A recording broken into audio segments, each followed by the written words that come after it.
Well, this is, we've been looking forward to this for a while, and our panel introduction. And I tell you what, each one of these guys means a lot to us here at Meridian, and we could spend all night talking about each one of them and how much they mean to us. But we're just going to introduce each one. They're going to be joining us up on stage with our special moderator, who we'll introduce last. And first, I want to introduce Coach Mike Federico. Just to tell you a little bit about Coach Fed, he was previously head coach here at MCC, and he was named the Region 23 and Southeastern District Coach of the Year in 03 and 04. And Coach Fed won 46 games, finished in the top 10 at the World Series in 04. And in his time here at Meridian, Coach Fed had 15 players and 9 pitchers that were drafted. And he has had stops as an assistant coach at Memphis, of course, down at Southern Miss, and of course, he's now the head baseball coach at the University of Louisiana Monroe. Welcome him home, Coach Federico.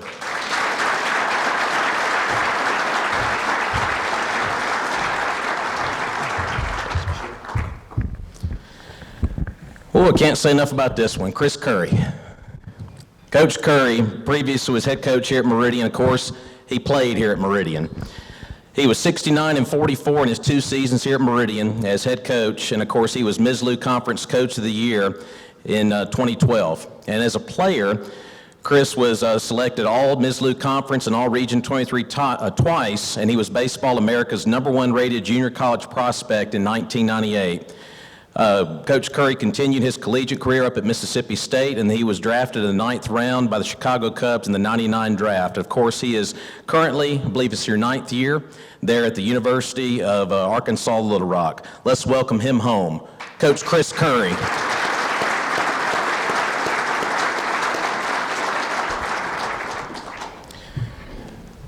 Lane Burroughs. What can we say about Lane? He's a home one. He's a homeboy, Meridian native.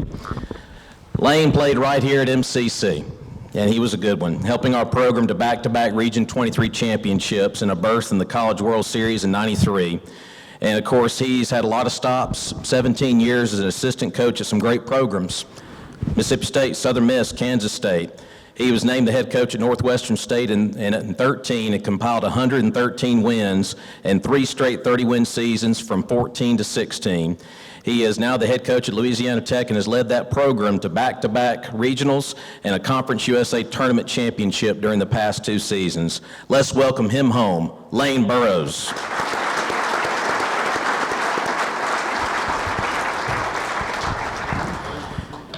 And of course, we got to save maybe the best for last, Coach Berry, Scott Berry. What can we say about Coach Berry? When I was growing up, there was 2 names. It was Corky Palmer and Scott Berry. And when you talk about baseball here at Meridian, his name always comes up. And he's a good friend to us here at Meridian. He always will be. Of course, he was assistant for Coach Palmer, who we dearly miss to this day with our program. Of course, Coach Berry became the head coach beginning of the 97 season.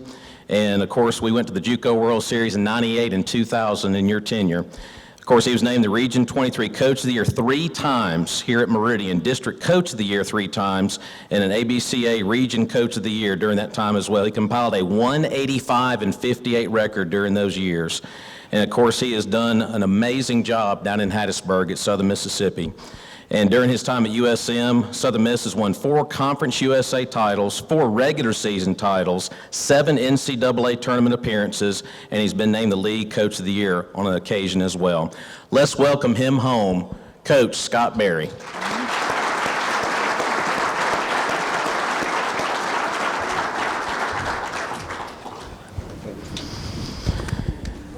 And last but certainly not least, if there's someone that could moderate this and keep everybody in order, we may have to keep him in order, I'm not sure.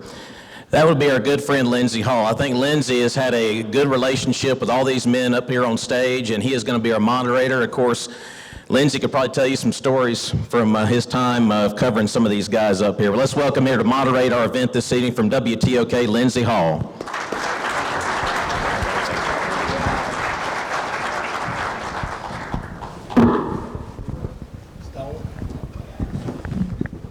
And there's some stories that they don't want me to tell as well. So thank y'all. Look, a good moderator will just sit here and be quiet because it's these guys' shows.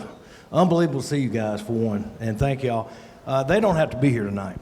They really don't. They've taken their Saturday night to be here, but it is wonderful to see them, and unbelievable crowd.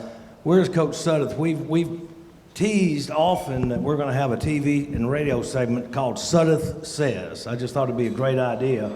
We need a sponsor for it, by the way. And but Sudduth said this would happen.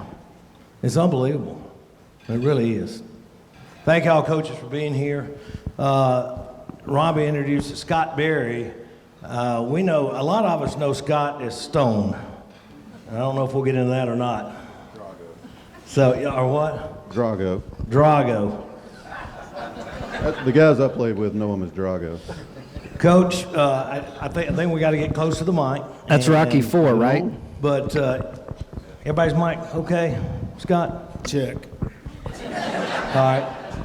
Test. All right, everybody's okay. Drago. We'll start right. Coach Fed, just reflect on, look, I think they asked me to do this because for one, I'm the oldest guy here that would probably remember. Look, I can't remember things that happened yesterday now, so we'll see. But you guys just reflect about your time. And I think first of all, the two captains, that is a tough act. Robby said it right, tough act to follow. I mean, unbelievable what they said. One guy, I'm going to turn it over to the coaches. One guy, who was the guy from Forest? Remember the 86, 87 team? Stan, what was your name? He was here with Corky. 86, 87. So it's really come full circle. You guys just kind of reflect, first of all, about your time here at MCC and how special it is. Coach Fed? Well, I think it's just, first I want to say thanks to Coach Sudd. We were having a fundraiser at our place last night, kind of similar to this. And a couple months ago when he calls me and asks me if we'll do this, he said, hey, can you do it on Friday, January 20th? And I was like, no, I already have one. I got something going on, but I can do it on that Saturday. And he calls me back and said, hey, we're going to do it on the 20th. I said, Dylan, I can't do it. And he said, well, Coach Berry can't do it on the 21st. I'm going to do it on the 20th. I'll see if Kaye can come. So thank you for changing it so I can be here. I appreciate that. But this place has been unique. A lot of these gentlemen up here, we've all kind of been intertwined a lot.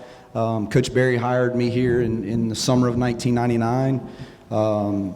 Young and dumb, didn't know anything. I was working for Coach Palmer at the time and ironically working with Lane at Southern Miss when I was a GA. So what a great event. And, Coach hires me, and he and Miss Laura went on vacation like immediately and left me the keys.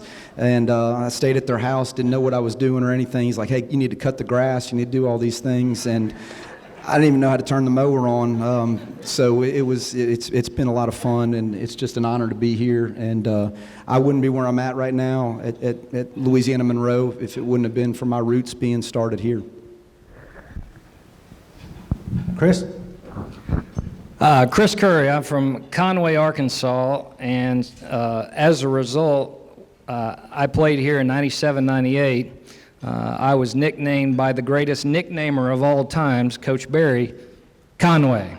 So I got a nickname. I'd been here about 2 minutes, and then I met Sander Atkinson and helped him move his couch into his apartment over in the apartments there, and then Coach Berry nicknamed him Doc. And so when you got anointed with a nickname from Coach Berry, that was a high honor. But was recruited by the great Corky Palmer, God rest his soul.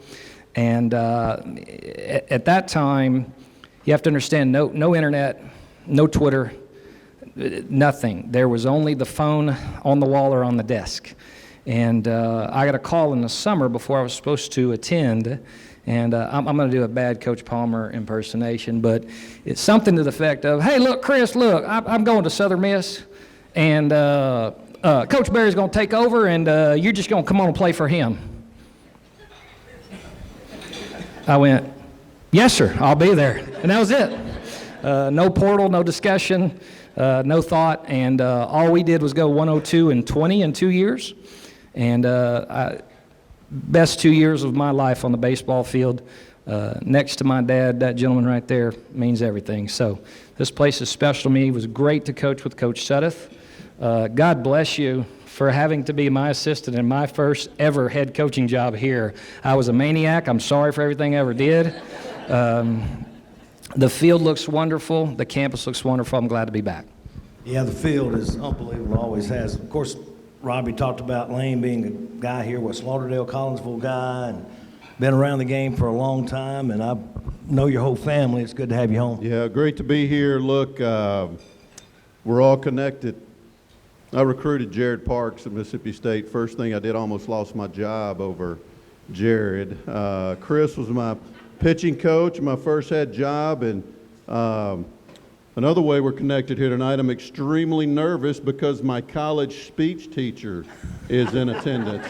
That is Miss Laura Berry, Coach Berry's wife back in those days, Miss Guerin. And she put the fear of God into us. Never say Illinois, never put the S on it, don't chew gum, and don't put your hands in your pocket. I've never forgot that, so very good teacher, and just excited to be here and spend time with you. And again, I'll piggyback on Chris that try not to get too dramatic and emotional tonight, but this man right here is, he's my brother, he's my mentor, and I wouldn't be sitting here today if it wasn't for him. I wanted to be this guy, and it's an honor to be sitting here beside him, I can tell you that. And Scott, we go back, I've got probably more personal connections with Scott and Lauren. Our kids, practically both of them, born at about the same time and grew up together some in their first few years. So, but your time here, gosh, we'll get into Corky for a while, but you came from Missouri, I think here, right? I did, yeah. 28 years old, really just kind of out of options. I'd been a graduate assistant at Southwest Missouri State for, I don't know, 3 or 4 years. I took it as far as I could take it, honestly. And I had met Coach Palmer at the ABCA convention in Nashville in January of 1990. And 6 months later, I'm interviewing for him, with him, down here for this job. And I knew when I met Coach Palmer in Nashville that there was just that connection that we had, not knowing what was in the future of our relationship. But, I wish he was here today. Cass said he is here today, and I couldn't agree with him more. I mean, he is here. He's smiling with us. He loved this program more than anything. He loved Southern Miss, but he loved MCC, and I knew that the day that he hired me and the time that we spent here, 6 years together. I could tell that there was nobody more passionate about winning, developing young men. The academic side was so important to him, and he's what's molded me, and I've just been fortunate to really just be able to take what he gave me and pass it on, hopefully to these guys, and they're moving it in their direction. Well, speaking of Corky, I know everybody, and by the way, if anybody's got any questions, just raise your hand. We may not get a mic to you, but if anybody's got questions, except about Dusty Culpepper, who's self-proclaimed greatest player in MCC history, I'm going to say that. True. I'm going to say that this is one of them right here. So we good. Okay. Corky Palmer stories. Anybody? It's open to anybody. I'll start. Go ahead. My experience with Coach Palmer was not at Meridian. So my senior year at Southern Miss, I was basically I was a bullpen catcher my junior year, and my senior year I had a chance to feel like I was going to be able to play, and Coach Palmer comes in. That's when Coach Berry took over, and he was our pitching coach that first year, and everybody knew him. Kerry Luke's somewhere in the back. We knew the stories. I'd played against him. I played at Hines and played against him. I've seen him throw people in the trash can and everything else. So I knew what was coming, but we had bunt defense that was going on, and I made the wrong call and told somebody to throw it to whatever base, and he starts yelling at me and says, "Boy, come over here." And he said, "You know where that ball was supposed to be thrown?" And No, sir, I really don't, because I said the wrong base, I guess. And he said, get on the track and start running. Went to go take my catcher's gear off, and he said, get on the track and start running. And I kept running, and all my buddies left, and I was like, man, he ain't gonna come and get me. And finally, after every person left there, he came out there and had a heart-to-heart and really taught me and stuff. So he was stern, but he also loved you and was gonna make his point. And that was my first memory of Coach Palmer. Yeah, I have a lot. I played for him and coached for him for 9 years, so we could be here a while. But I do remember one, after my freshman year, I wore number 9, and he brought me in as a sophomore, and he said, you're going to wear number 23, Blev. And he said, this is a special number. This is before Dickerson retired it. But it's a special number for a lot of good players. I wasn't a good player, but guys that have worn this number, and I want you to wear it. So I was like, okay, this is awesome. And that's my number now. It's my birthday, 23rd. So I got off to a rough start. I know that's shocking. I was not playing real well, and he called me in the office, and he said, here's what you're going to do. And he slid a piece of paper across the desk, and he said, here's the phone numbers of the last 5 guys that wore number 23. You're going to call them and tell them why you're making that number look like, and I'll just leave it at that. And I remember saying, you want me to call these guys? And he was like, yeah, I do. And I said, well, I'll call Blev. David Blevin's here. He wore 23 before me. I like him, and I'll call him. And he said, better yet, you don't have to call him yet, but you need to start playing better. So that was one of my first. I'm going to have to call it. Nobody had cell phones, so I guess I was going to call their home and see if they were there. So that was one of my first run-ins with Coach Palmer. Coach Berry, you could write a book. I don't know what kind of story you can tell, but. Well, Lane's the only one that played for Coach here, and did they clash? If I heard him say it one time, I heard him say 1,000 times. Of course, Lane loved to argue with umpires. Still does, to this day. Jackson, does he not? His own son right there. But he, of course, Lane, his late father, Rude, who was absolutely one of the best human beings, hated an umpire too. So Lane got it awesome, or got it honest.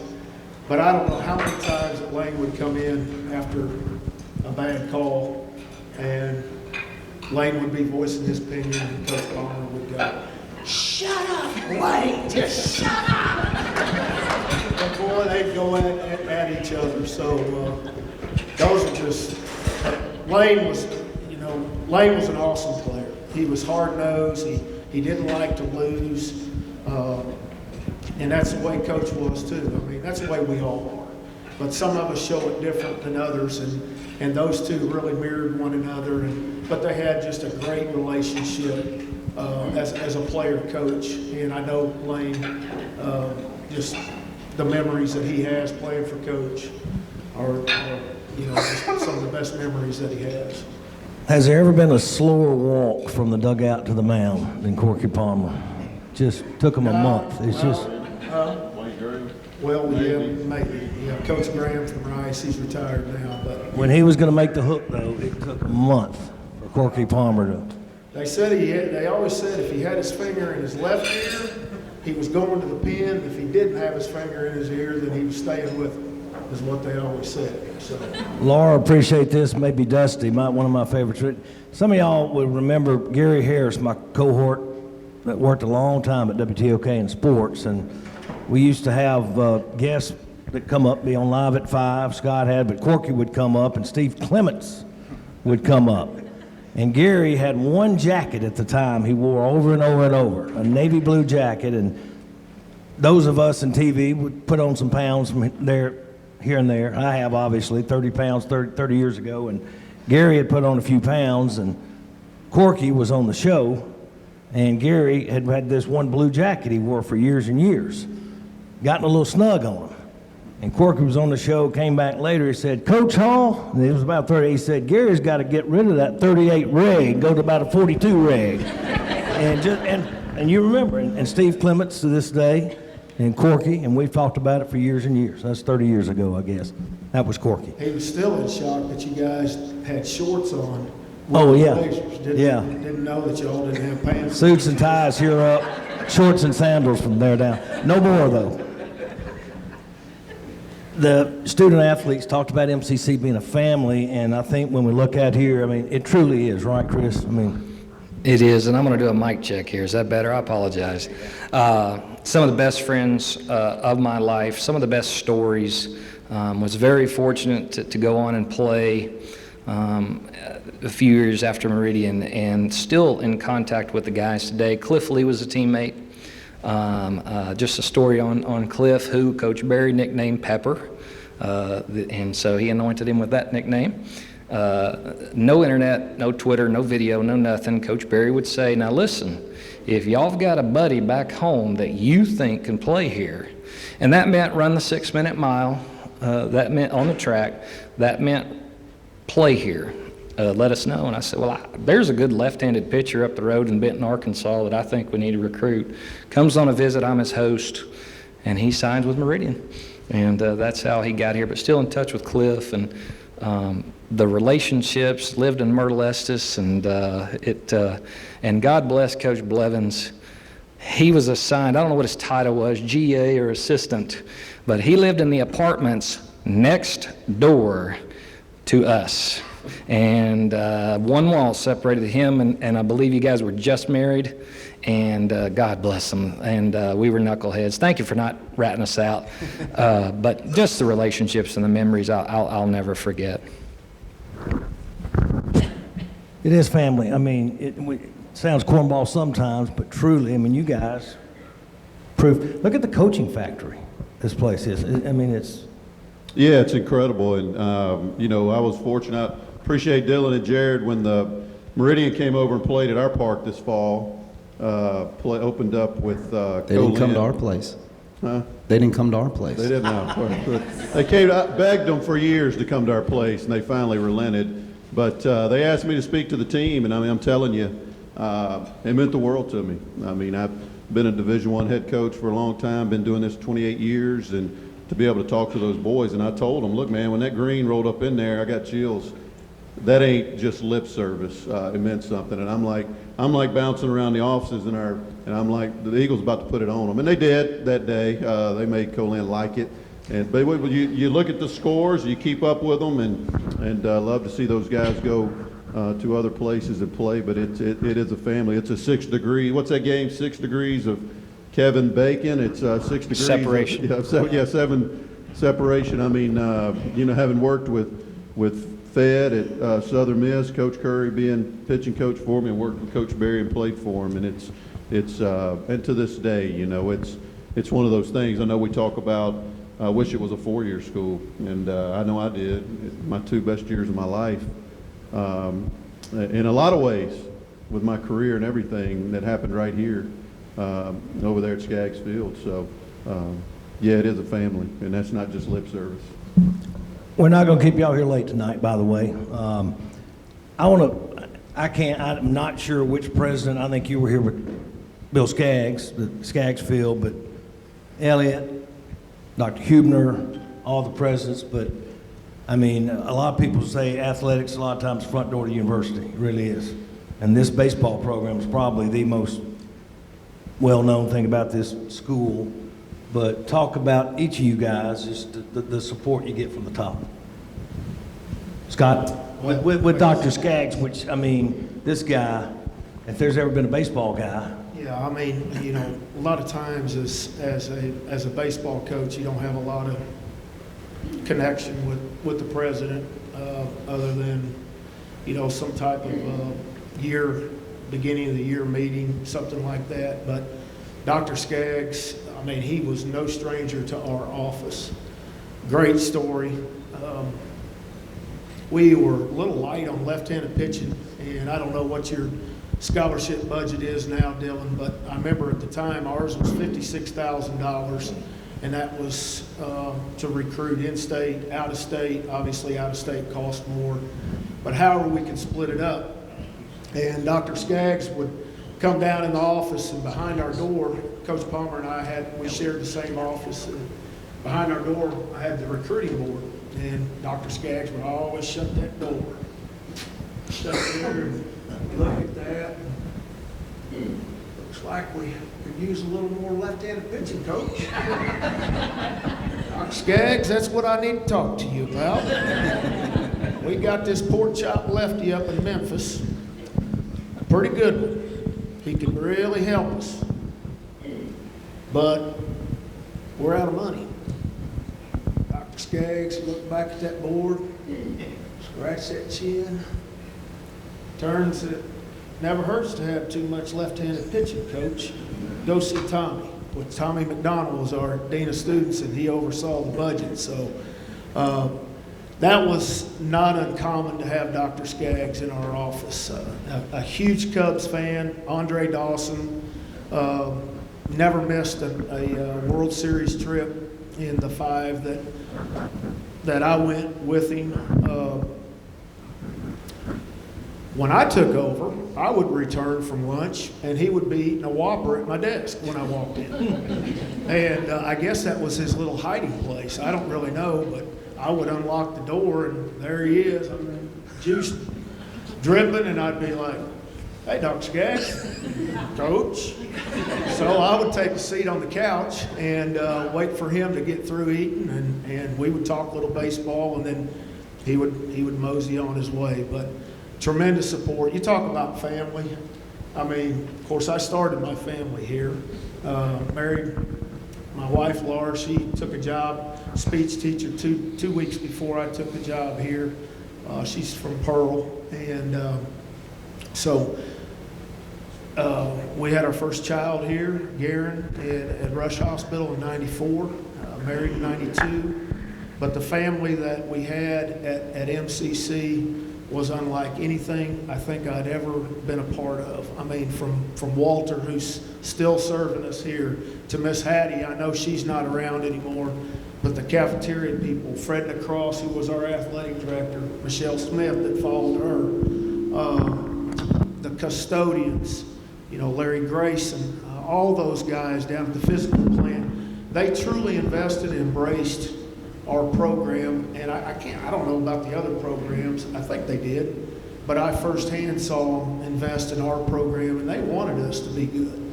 But I'll tell you why they wanted us to be good, young men, is because we behaved. At least I thought we did. Maybe, or we didn't get caught. But we represented ourselves really well, and that's very, very important. I think, and I say this to my team down in Hattiesburg all the time, if you want people to invest in you, you got to give them a reason to. It's not just about the wins on the field. It's about the character that you have. It's about how you conduct yourself out in public. People know in Meridian who you are. They know you're MCC players. The language that you choose to use in public places, eyes and ears are on you. And it can be a turn on or it can be a turn off. And those are very, very strong words, but I think that you need to understand them. I know that your coaches have said it probably to you, but to invest in others, you've got to behave yourself and give them a reason to invest. And that's what we did at Meridian. And all these guys right here, from Lane to Chris that played for us here, Mike, who coached his first year here, my last year. I mean, those were the principles, and that's the things that we live by here. That's what made us successful. 100%. That's what made us successful. We're good players. We worked hard, but we did it the right way. And that's what I would encourage you to do. You do it the right way and represent MCC the right way. Lane, you were with Dr. Skaggs. I was, yes. And as Coach Palmer used to say, Dr. Skaggs loves a W. He would always say that. And when you're getting that, I say it all the time to recruits and from our president at Tech, and he's all in. He's got a suite. He paid his own money. He doesn't have to. He's the president. He can go anywhere he wants. And he bought a suite at our ballpark. And you can go all in recruiting. You can hump it in practice. You can do it. You're spinning your wheels if you're not getting it from the top, the support. And Dr. Skaggs was the man, and no doubt about it. He loved a W. He wanted to win, and that matters. And he got the guys in here to coach us that pushed us, Coach Palmer, Coach Berry, and they got the players in here and got it done. And we'll move to Dr. Elliott was here. Dr. Hubner is a baseball guy, St. Louis Cardinals, I know that. We rib each other with the Braves and the Cardinals. The Braves have gotten the best of it in recent years. You guys were with Dr. Elliott, who he didn't miss many games, I know that much. Mike? Well, I'd like to say something about Dr. Hubner first. When I was at Southern Miss, he gave me a name of somebody dear to him, and I literally jumped in the car. I don't know if Coach Berry remembers this, but drove immediately to Nashville, Tennessee to go see his nephew pitch, a big 6'7" right-handed pitcher that ended up being a first-round draft pick, I think 2 years later. And we actually got him on a visit, so he was even pouring back. I met him, I guess our boys played Little League travel baseball together. I think that's how we kind of met each other. He was in shorts and coaching, but it's been going on since then. We didn't get him, but I ended up facing him the next year when I got to Monroe, and he was pretty good. Yeah, Dr. Elliott was, he gave me my first job. There was a big transition during that time, and it was kind of some difficult times from the state and those kind of things, but Dr. Elliott gave me an opportunity to be a head coach. Coach Berry left after 1 year that I was here, and I was kind of by myself for a little while, and then Russ McNichol came in, and then he left after 1 year. And I remember walking into Dr. Elliott's office and said, I'm not interviewing again. It's either me or I'm out. So he gave me my opportunity, and I was young, and it was a great opportunity. But Doc, I know he does so much for it. But as far as family, I do want to say Lori McLean over there. In 1999, I was working with Coach Berry, and who was it that left y'all? Who was the counselor that left? Beckman? Miss Beckman, I didn't know, I wasn't there with her, but Lori, I found her, and you guys are blessed to have her. I don't know how many of my players in the 5 years that I was here, they wouldn't have graduated if it wasn't for her and what she poured into them. And I know even when I was an assistant at Memphis and Southern Miss, she was usually the first person I would call before I would call Curry or anybody else, is could we get them into school? And she always had them on track with all that. And then I know we talk about family, but Doc, Sandra Atkinson over here somewhere, had a bunch of guys that were hurt, in my time, and we're trying to get on a roll to get to Grand Junction, and he was up in the morning and going to bed late, and we wouldn't have had the success without him, at that time. And then, of course, Sud played for me my last year here in 2004, I believe, and then Diesel over there played for me in 2019, 20, something like that at Monroe. So this is a family, and it just keeps circling around. And I couldn't say enough about all the presidents and all the people that have been here, and just like these men up here. You piggyback on that, Chris. I mean, it's just not the presidents, but everybody. I mean, it's an entire team behind the team. Sure, and I think the pitcher was Jackson Rutledge. It was Jackson Rutledge. 103. Was it Brad Love, the left-handed pitcher that you went and got? I remember those things. I was ready to suit. That's another story. Coach Berry hit a home run during an inter-squad scrimmage. True story. Off Bill White, big leaguer. Okay, I'll tell it. For some reason, Coach Berry, either we were down a catcher or whatever, shorts and T-shirt, he gets a helmet on, and it's an old Easton, a green Easton, is that right? A 35-inch green Easton. He pulled out of that little closet. He's on deck. I look over there, he's on deck, and he's getting hot. And he's about to hit. He's going to, we had done something to tick him off. We weren't hitting. By the way, I was ready to go to practice and run through a wall when he was talking about doing things the right way. Let's go. Let's turn the lights on. Let's pull the tarp. Let's go practice. I'm ready. He comes up to bat, and he goes, Conway. I said, Coach. And Bill White's throwing. Bill pitched the big leagues and has the all-time strikeout record at Jacksonville State and is a pitching coach, I think, at UT Martin right now. Bill steps off and looks at him. I'm like, I don't want to tell you. I look up at Coach Berry and I go, do you want to know what's coming?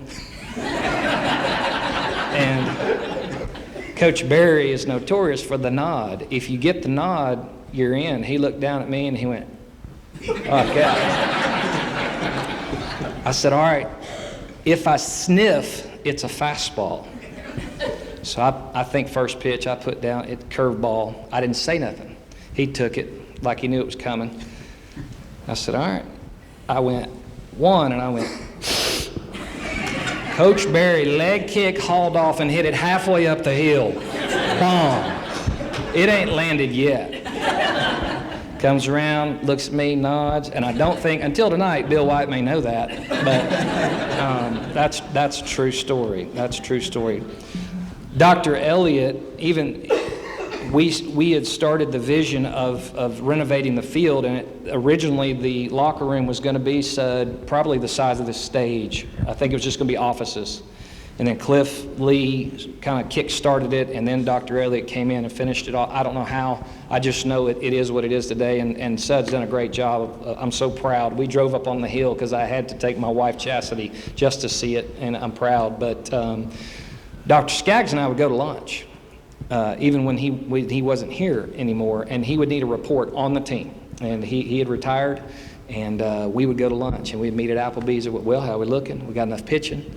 And he was just a class act, and I appreciate him. The facilities here, I've not seen a lot of junior college facilities, but they're unbelievable. And all you guys took pride in that, I know. We're going to wrap it up here shortly. First of all, Coach Fed, do you have boots on? I did not know that was protocol for stage tonight, or I would have done something different. Anybody got anything at all? Anybody? I mean, we got former players, coaches. Anybody got anything at all for these coaches? If you do, feel free. Family tonight. I would like the former players to stand. Yes, I was about to do that. Any former players at all? We've recognized current players. Former players. I've seen a bunch tonight. Awesome. Awesome.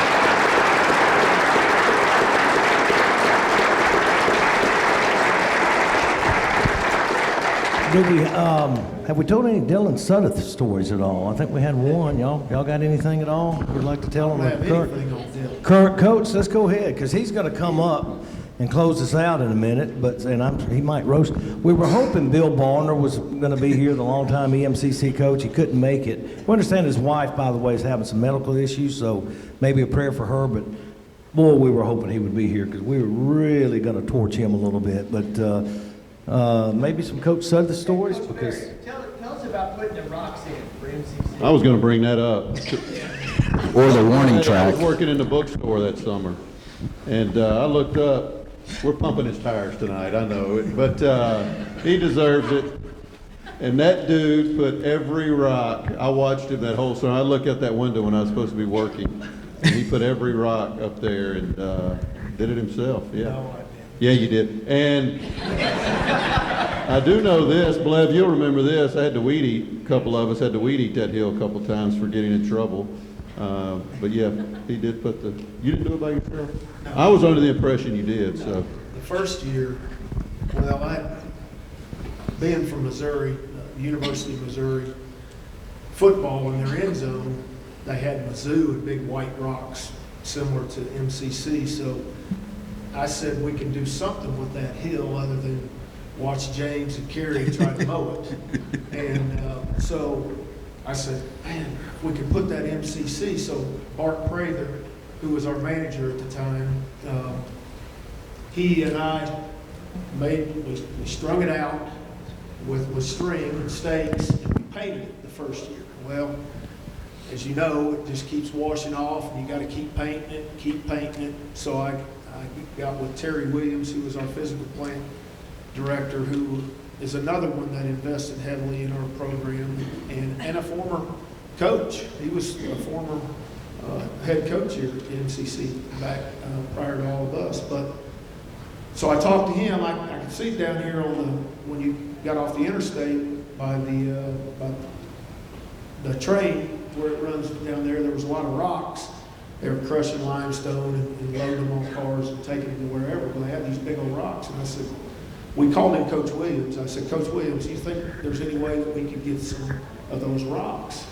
And he's like, what do you want to do with them? And I said, well, I'm tired of painting that hill, and I want something permanent. Can we do that? And he said, yeah, we can do it. So they dumped a half a load, or one load, up on top of the hill, and then the other half was on the bottom of it. Well, Coach Palmer and I were, every day, I'm telling you, 7 days a week, even after church, in the summertime, we would cut that field, we would sweep that field, and do it over and over again. And that was our life literally for 2 years, until I figured out that this is about the dumbest thing that I have ever done, that we're doing this every day of the week. So I started that summer, and of course it was a great time. It was about early July when it's nice and warm out there. So I started packing these rocks up there, and the bottom half I would take to the middle of the M, and the top half I'd walk down. And I did get through with the M lane, and then I said, you know what, this is pretty stupid. I got 30 guys fixing to be in here in a couple of weeks, and they're going to finish this thing up. So that was, I didn't do the 2 seats. I did the but that was a shit story. Well, I gotta tell the truth. Dusty was talking about remembering the best games ever. I don't know.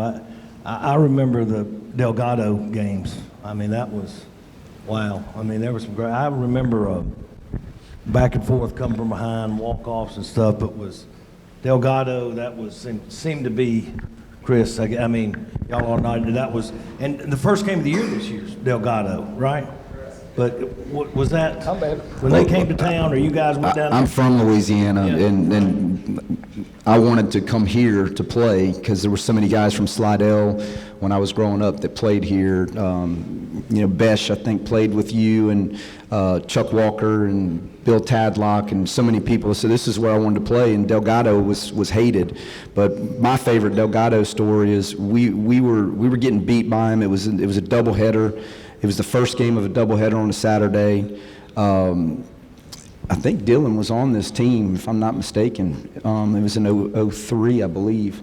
We were down by like 4, and it was the 7th inning, and we knew we had another game, and they were on the fence and just yelling at us. And you'll meet Joe Sherman. For some of you guys that haven't played him, you'll know as soon as you get there.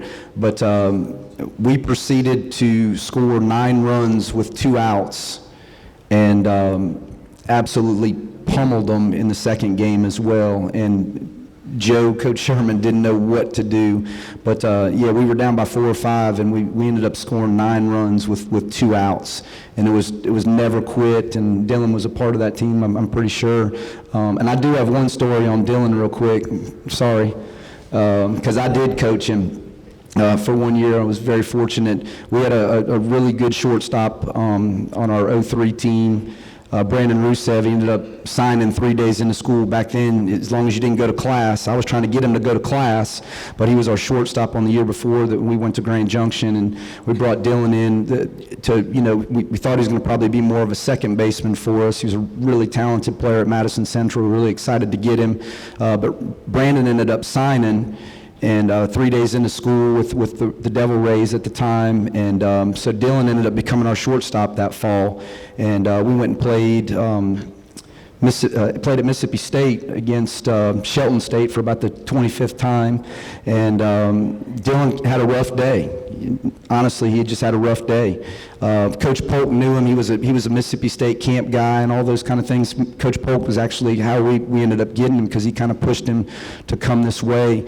And we ended up finding out that day that there was going to be a transfer from LSU that we were going to be able to possibly get at Christmas. His name was Michael Murray, who ended up becoming the D2 or Junior College Player of the Year. But he accepted his role that year And when Michael came in and he ended up sliding over there to second base, he wanted to be the shortstop, but he accepted his role and was just a tremendous teammate. And, ended up playing for Coach Kaye the next year here at Meridian, and then ended up playing at Southeastern as well. But I couldn't say enough, a kid that it should have been his job, but we were able to bring in a really talented kid, and he just kind of said, Coach, let's roll. And we ended up going back to Grand Junction that year, and I know he enjoyed that time as well. Chris, I said Delgado. You just All the memories. First of all, Sud wanted to kill me one day, remember? It was the Monday after state games. Yes, the fence day. State games is hard work. You got to get the field ready. Well, we had gotten donated a brand new wood outfield wall.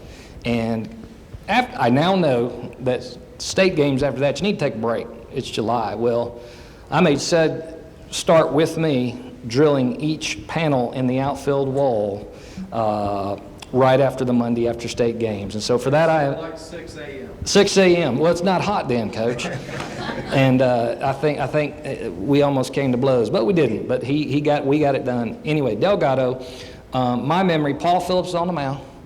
Hadn't really pitched all year. And I believe Kirby Newell is umpiring. In the finals, I've got the video. I was fortunate enough to be catching. Jason Smith, all the names. Anyway, Paul Smith comes in, and Paul Phillips is ripping slider, one right after the other. We were both catchers. We both knew the signs from Kelly Osborne. We were both looking in the dugout as he gave us signs. I didn't have to put down any fingers because Paul knew the pitch.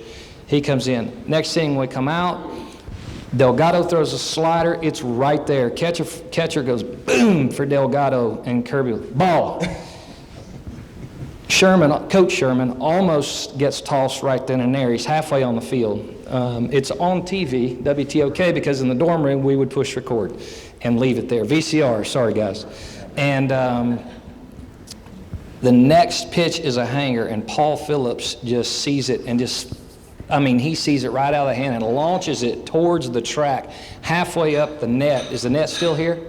Halfway up the net, used to have a net, we had to pull back and forth for soccer games. And before Paul gets to second base, Coach Joe Sherman has been tossed and losing his mind, and Paul has to jog by Coach Sherman, who's yelling on home plate. You remember that?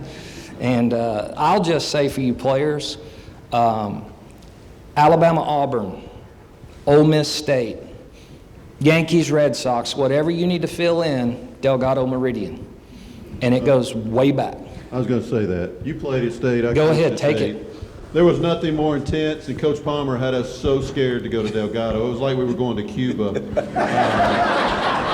Literally, he built this up. They sell beer. They're going to have their shirts off. We're like, oh my God, where is this place? So by the time we pulled up Delgado, and it is on, they didn't like us, we didn't like them. Pledge, you hit the home run, take us to the regional. So I asked him, so first regional we ever won, it's 92, and we are in a barn burner, championship game, regional tournament.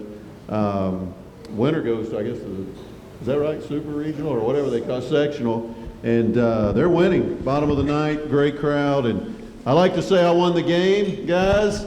I was a leadoff hitter. I got fisted, hit a ball up the middle, guy kicked it. He wouldn't have thrown me out. That would have been the last out.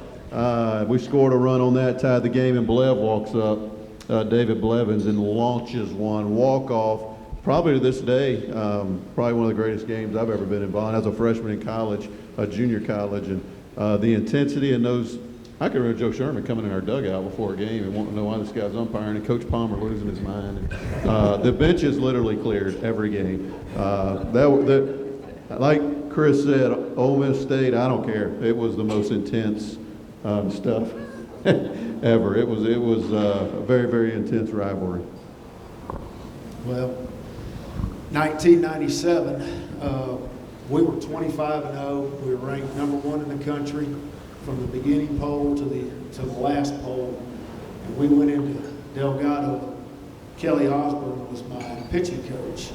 And our soccer coach, Steve Clements, who used to drive our bus, he was telling Oz that you're not going to get a call in New Orleans. Just tell him. And he's telling him all these things, and Oz is like, it can't be that bad. I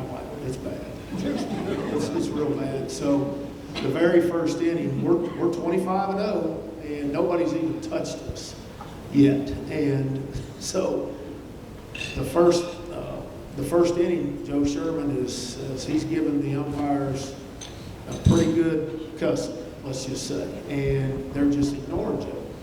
Well, we go on defense, bottom of the first, and I don't remember who we had. Who was throwing? Do you remember? Oh, yeah, that's right. Jamie Brown, probably. It probably was Jamie. And I mean, it's like, right there. Ball one. Ball two. All three. All four. Lead off. Oz is like, you know. So he goes out to the mound, and I'm thinking, here we go. And so he's waiting on the umpire to come. The umpire comes out there, and Kelly said, pardon my language, Kelly said, "Where is that damn ball?" The guy said, hey, don't you cuss me. And we've been listening to Joe Sherman absolutely wear this dude out. And he said, we're not going to argue balls and strikes. And he said, well, every one of those are strikes. You're gone. Just like that, bottom of the first. Boy, and Clem, of course, escorts him out to the bus. You got to go to the bus. Kelly comes in. I said, I told you, man. I told you. 6 years, going on 7 years. I know what's going to happen down here. And so anyway, all the way out to the bus, Clem is, just laughing at him, telling him, "We told you, boy." But I don't know if it's still that bad down there or not. I hope that it's gotten a little better. Well, they opened the season against them on neutral field this year. Our goal was to try to get you out of here. He won't come here because he says he gets hosed here. What's that? He won't come play us here because he said he gets hosed here. Oh, he had them so mentally out of the game before they ever got here. I can tell you that. So, yeah, those were some good days, though. Some really good. Both programs really competed, had really good players. So Miss Lou Miss Lou. back then, yeah. Our goal was to get you out here about 9, a little bit after, so we're going to try to do that. Just final thoughts. We'll go from Mike on down. Just some final thoughts from him. It's a great evening. I know when I was the head baseball coach here, we did some first pitch banquets just like this, and the donors and everybody else. I mean, Dylan needs your help. Players, give it your all, just like all those guys have said. This is a special place, and you're part of a fraternity. I mean, there's former players that came in from out of town just to be here for this and to support Dylan. This is truly a special place, and I wouldn't be again where I am without this place. And it's going to continue to keep going because they've got great leadership here right now, and great support. And I thank you for allowing me to be here, Dylan. Chris? When I came on my recruiting visit, Coach Palmer and Coach Berry brought me down. Jason Walters was throwing to Braxton Whitehead, and I got to watch that. The second I came over the top of that hill and saw that checkerboard outfield, it was over. I was committing and had other opportunities and stayed loyal. That was the other thing, players. When you came to Meridian, you stayed for 2 years no matter what. You did not leave after your freshman year. Had guys offers from LSU, had guys offers from Alabama, offers from Arkansas. You finished your 2 years at Meridian. I know things are different, Coach said, but that was it back in the day. Dirt always made fun of me, Dusty Culpepper Dirt, because when I came back 5 days early in January for the beginning of the spring, I walked right down to this hill, fell down on my knees, and kissed the grass, because I loved it and missed it. So I was crazy now, but I miss the place. It's where it started for us. My wife Chastity, she worked in financial aid, and I had Miss Berry in speech, and special place in my heart. Sud had to put up with me for 2 years. He's done an unbelievable job. I'm proud for you. I'm proud of our program. Keep it up, fellas. Pride in Meridian. Lane? Yeah, my life changed here. Two teams I always keep up with, West Lauderdale and Meridian Junior College and our community college. I always see what they're doing and what's going on. It means a lot to me. And I had a terrible freshman fall, terrible. You have no idea. Like, I wanted to quit baseball. I cleaned my locker out at least 10 times, and then I'd have to put it all back in the next day because I guess I wasn't quitting. And started off kind of slow that spring, and I used to hang out with him and Coach Palmer in the office. I was that little kid they couldn't get rid of. We didn't have phones, we didn't have internet, so I'd go watch them. And, you know, they'd banter back and forth, and I'm like, I want to do this. And he's working out with us. He's young, and we're in the body shop. If anybody work out in the body shop, we're getting after it. There's no air conditioner, and that's where we just became a team. We're lifting, then we're circuit, and we loved it. And I'll end it with this. Now, I tell this story all the time, and I'm not trying to embarrass Coach Berry, but I was from Meridian, so one day between classes, I was sitting in the locker room. Let's just be honest, I was sucking at that time. Let's say it like it is. I was not playing good. And he walks in. I think he was going to use the restroom. He said, "What are you doing in here?" He probably don't remember this. And I said, "I'll just wait for class." And he said, "Hey, man, I'm fighting for you to get in that lineup." I'll never forget that. Was he? I don't know. Probably not. But he said, "I'm fighting for you to get in that lineup." And I tell this all the time when I speak to coaches and stuff. It's over. He had me forever. I'd jump in front of a train for this guy. And coaches, players, you make a difference when you least expect it. And, you know, I just, from that, and trust me, I ain't got it figured out, but the ability to affirm your players, to lift them up and encourage them. And I'll never forget, the best advice I ever got was from this guy. I was coaching at Southern Miss. He had just came on, and I'm a young coach, want everybody to know how tough I am. I actually told this story the other day to a guy. And I kind of undressed the guy and let him have it. I wanted to know how tough I was, and he walks over and he said, "Hey, don't ever forget how hard this game is. It's a really hard game." And he finished it by saying, "And I saw you play." So I'll never forget that. So I guess in finishing with that, my life changed here. And I would not be a coach. I wanted to do what these guys did. I wanted to be just like them. And you know, every day I try to make him proud, Coach Palmer proud. We gave Scott Berry, it was when he was here 25 years ago, we gave him I think it was me, Gary, some of us, the name Stoneface because his expression never changed. He could be up 10-zip or down 10-zip. That was the look right there. Right there. There it was. Lauren, never changed. It was Stoneface. He's in my cell phone today as Stone. Scott? Well, first of all, Dylan, you and your staff and Meridian Community College, thank you for putting on this event to let us all be back together again. It's really special for me having these guys next to me that played a big part in my life, and I think I played a big part in their life years ago. And we don't get together hardly anymore, so this is a special night for each and every one of us. You know, from here we leave and we go back to work and get ready for another year, and it doesn't stop there. But you know, I think it starts. This is about you guys and this team.